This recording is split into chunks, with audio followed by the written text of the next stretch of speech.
đây bụng mang buồn ở ngày ní dương cái lên tụi mưa khăn đấy ở dương rô cho chọn sài bà buồn đây cái lên kia ní cái trâu ruồi ấy dương cho mưa đây cho sạch nè ló này sạch nè ló bên tên rồi buồn dương trâu tiệt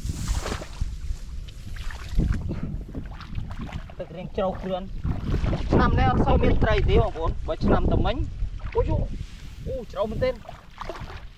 tên này trâu khăn nè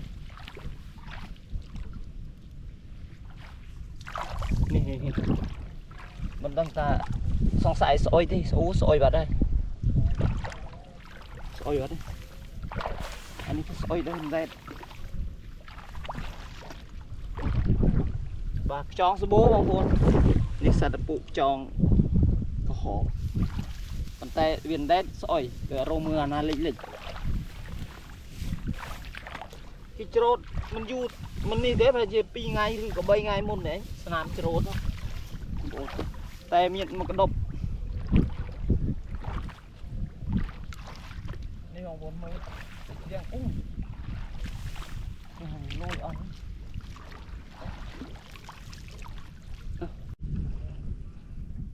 ôi ngợp ở đấy trên này tuồng trên đạn này nhìn trồ sật à sật tròn một sân trộn vì cân sân trộn cân tao tuồng ngặt quăng trên này gì ní trời bà đó có gì thùng đó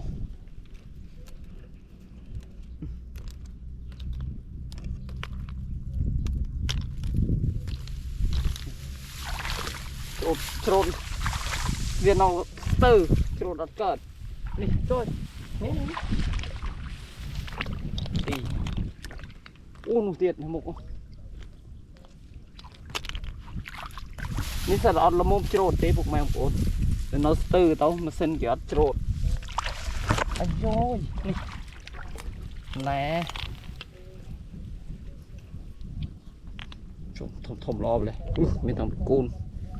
nè cọt côn to thiệt nó sẽ từ lời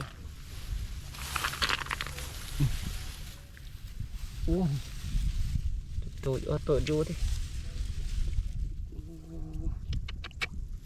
đáy không buồn vì ngập à nhổ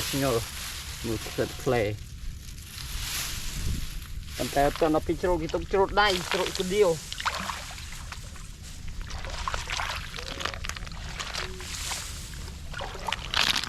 miền là chào tiệt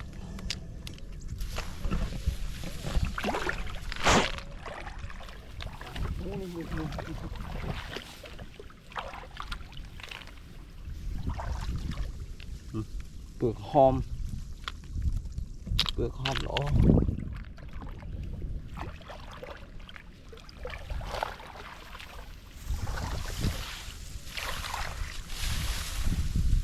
như một cùng trâu tực về đônនេះសិតតែស្រូវដូលទៅម៉ាស៊ីនកោតដល់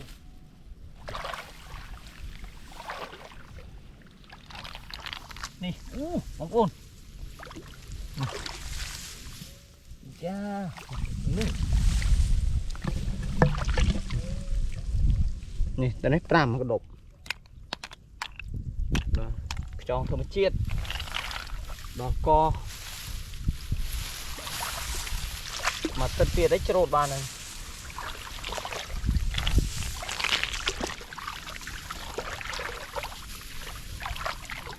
buộc tròn câu không lo này nguồn này nè tròn nó tam sre bưa vậy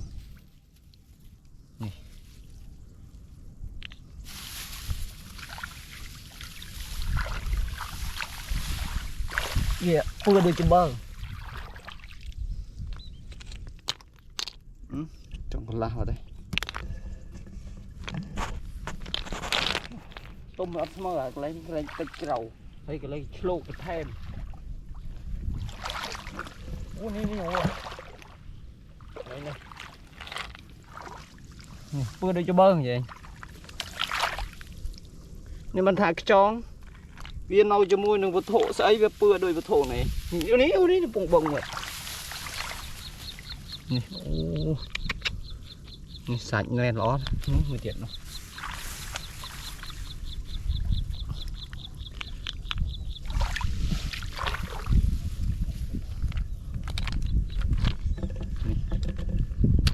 Giờ bạn là sẽ nằm.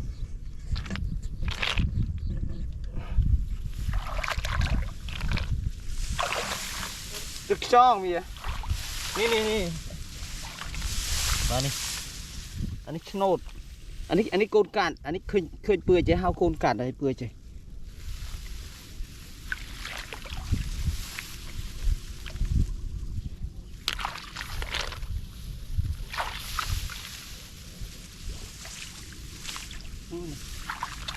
Cái đài đó nó xinh. Vì ở tân tôm hiện là bữa sân là trộn tấu như là khôi. Nên phục mày không mưa chó mưa mà đơ mà cung cứ sập tập play phần tay bây giờ trộn tấu còn lụa bàn đây. Ủa trộn tấu về ly cái cháy chui cái đá cái ọt vô thì ọt tua tinh thì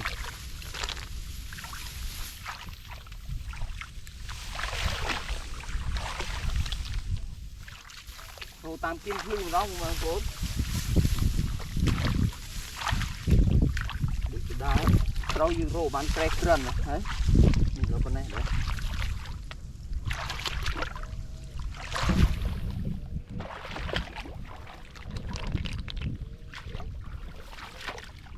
Cuộc cái đam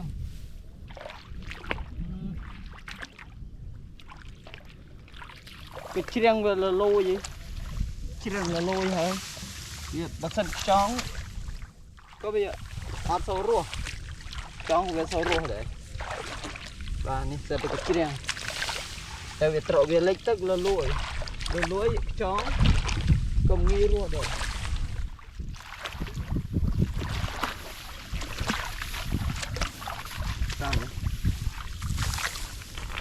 Nó rong cái đám nó rong cái đám đỏ khô từng mà ru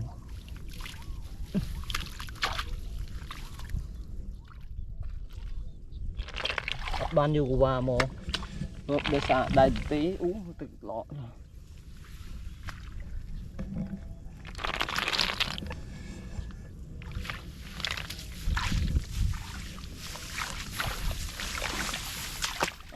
việc mồi tàu từ trâu ăn đi tam cái đá cái ớt trâu thì bồ thế bằng vàng phố cái bố từ trâu ở kia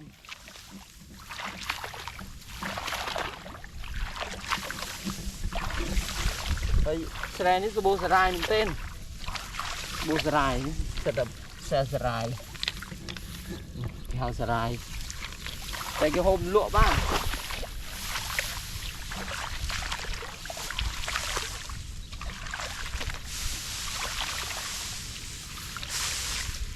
นี่คือจะโป่งvậy